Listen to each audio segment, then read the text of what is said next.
Hello and welcome back to Planet Stronghold Colonial Defence.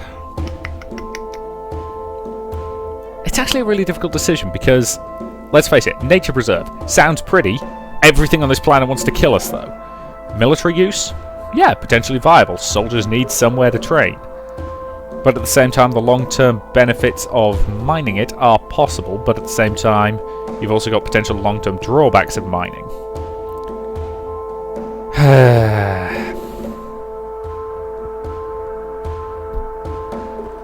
We need somewhere to train. Unless the fighting dies down, the military will keep the land for its use. I can't say I'm not disappointed, Captain, but I won't argue further. Perhaps the animals could switch us a lead diet.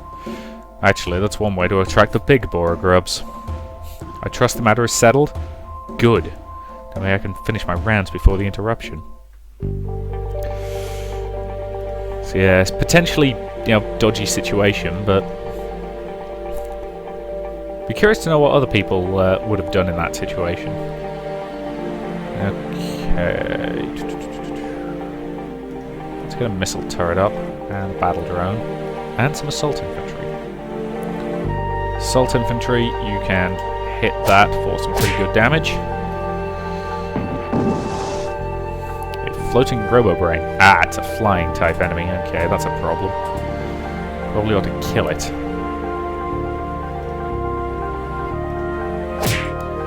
Done. Now, my assault infantry can kill that turret. And he's going to. Get an automated repair drone up. It doesn't exactly have a high damage attack, but it's got a damaging attack. Hit, hit. Cannon turret.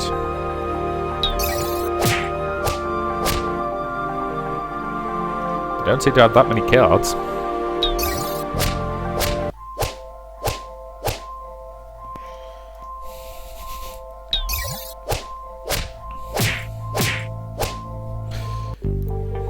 Nice easy victory. I say, because at this point I think I'm just massively overpowered because I've been doing all the side missions and therefore getting all of the stars to the point where I've now got 25 stars and bugger all to spend them on. Unless I start upgrading the cards for characters I don't use that much. Which I'll do on an ad hoc basis as I actually need to use them. So, Dr. Christoph. Captain, may I have a moment of your time? Alicia run out of breakfast and you're looking to corner her other meals? Actually, Alicia has proven herself to be an apt student. That girl has a larcenous streak that... Larcenous streak, that's the word. That girl has a larcenous streak that, if she but harnessed, could make her a terror. And if you encourage it, her mother will club you. So, what do you need? Nothing much. I just have a couple of quick questions. Would you mind if I booked a band to play for the colony? I can't see any reason why not. Who are you getting? Considering how excited I feel you are, I would guess Oblivion and Carnadine. I mean, you wear their gear constantly. Don't you know? So you're familiar with their work. Kindness shatters, desirable splinter. Love gorges like wolves in winter. Chest bump. Griselia and Kristoff suddenly jump from their position and violently smack into each other's chest before falling into their feet with a laugh. Where are my earplugs when I need them? Isn't that the band with the Arnox guitarist? Thalasia, she's mastered playing twin guitars. When she plays dueling guitars, you'd swear there were two people on stage. Having four arms undoubtedly helps in that regard. What do you think of their new singer, Larisha? Even for a Madron, she's exquisite. She reminds me of Mira. If you ever get a chance to hear her sing, do it. As you can tell, I've been a fan from way back. I knew you had connections, Christoph, but I thought they were solidly booked. Well, about that, just what is your take from this concert going to be? Other than covering expenses, nothing. This'll be gratis. Alright, who are you and why have you taken over Christoph's body? Samuel, stop joking. It'll be good to provide a distraction from the fighting. I know there'll be a lot of work to get done, so if you can help, just yell. When are they supposed to arrive? About that. I haven't booked them yet. He wants us to talk to them because we, know the, Who was it we knew? Was it the lead singer? Somebody like that. It wasn't the singer. Then why seek my permission to get them? Well, as Griselia mentioned, Oblivion and Carnadine is in high demand at this time. In fact, they're doing a tour of the most populous colonies. Stronghold wouldn't even make that list, though. We don't have the numbers to attract their attention. Oh, which brings me back to you, Captain.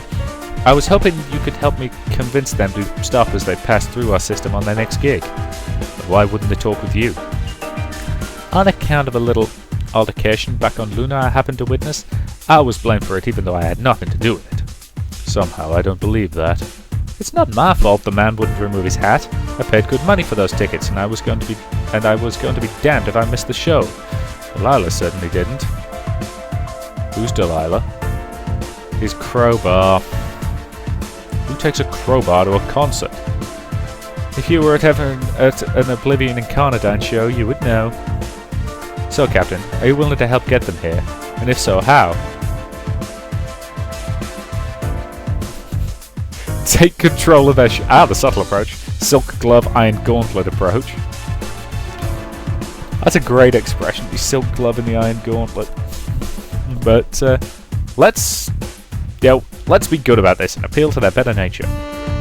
We should ask if they would make a short stop. It certainly can't hurt. Maybe. A few people will do anything out of the kindness of their heart. Then we could point out how they could deduct their expenses as charity from their taxes, especially as a goodwill gesture to the military. I wonder if I could get a transfer for some field work once they get here. Many thanks, Captain. I've got a few things to set in motion, and it's all thanks to you. Yup, give them a tax write-off. That'll work. As you enter the pub, you see Galena, Caden, Xavier and Mitsuki sitting at the back table, a pile of chips before each one, and intently looking at the cards in their hand. I didn't know there were a few hands scheduled for today. It was moved forward, training exercises was set on our normal day. Didn't you get the message? I know I forwarded it to you, you might want to check your spam filters. Alright, I'm gonna raise. How are you set? I think you're bluffing, and I'm in. This is too rich for my blood. I don't want to be eating barracks food for the rest of the week, I fold. Oh, you know what you have. All you have to do is throw in the beach, filler. I'm not going to hawk my inheritance just to stay in a poker game. Plus it might ruin your credit rating. Alright, Galania, I'll call as well. Read 'em and weep. Full house. Damn, I thought you were bluffing. I had a flush. You might want to hold on. I have 4 of a kind. I've all the... Congratulations, that's settle up.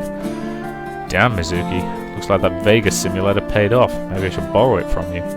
Sure, just don't pick the showgirl option. Not unless you want random patrons hitting on you. Mitsuki, it looks like I'm running short. Do you think you can wait until payday? Sure thing, I know you're good for it. I think this is the first time I've seen Galenia come up short. And again, Galenia never got in the hole like this before. Oh, I don't know, why didn't you toss in these coins? They're old, must be worth something.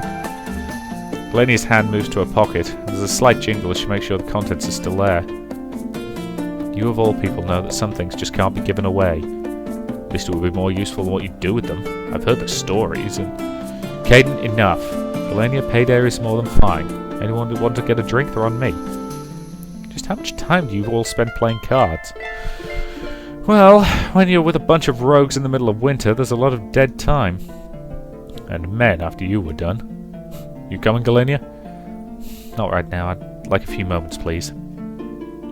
Listen, if you need some money... No, it's not that. I have some. It's just invested. No, it's just... Well, Caden mentioned my coins. I guess he just doesn't understand. Then tell me. Here, I thought you'd share in Mitsuki's spoils. Still, she earned them fair and square. Mira would have simply counted cards. Sometimes she is too smart for her own good. Still not as bad as Lucius, who has perfect recall. Of course, having a computer for a brain's a big help. Oh, I'm sure Mitsuki will be celebrating for the rest of the day. But I want to know more about these coins. I know when you go into the wastes alone, you return empty-handed. Someone has died.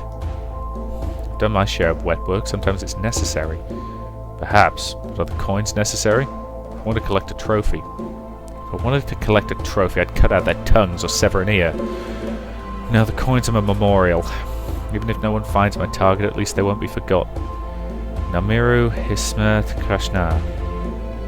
Maybe my Russian is rusty, but no, there is no beauty in death. What I do see is someone who thinks she's the fairy woman, spending her gift as she sees fit. That's rich, coming from someone who sees a foe in every corner. No, I don't see myself as the Reaper, but I give due respect when no other will. Unless... Captain, am I deluding myself? No. Some of us take things much more seriously, and their loss is etched into our minds. And if it wasn't for our memories, then some people would be lost entirely. Then you should do what we do in Mexico. The Days of the Dead are a celebration for both. Let's go join the others, see if we can drink away Mitsuki's winnings. Ah, so that guy's meant to be Mexican, is he? For the record, I'm not even going to attempt to give him a Mexican accent because it'll end up sounding like Speedy Gonzales.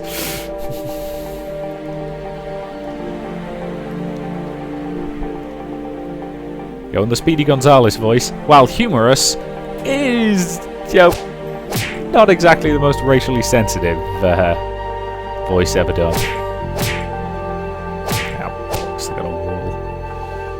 Alright, let's get a laser turret up just so we've got something to hold them off. Actually, he could attack over that, can't he? Oh, bloody hell, double deployment of walls. Alright. You destroy that. Destroy that. And a sandstorm. Bloody hell. Deploy grenadier unit. Hit the wall. Wall.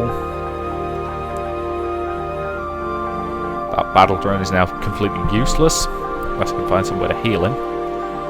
Deploy Robo-Ant. Okay, you destroy that. You hit over there. Okay, get me some assault infantry. Anyone with enough health to handle it, so the Robo-Ant, I think. Take that out, and everybody else dogpile. That's victory.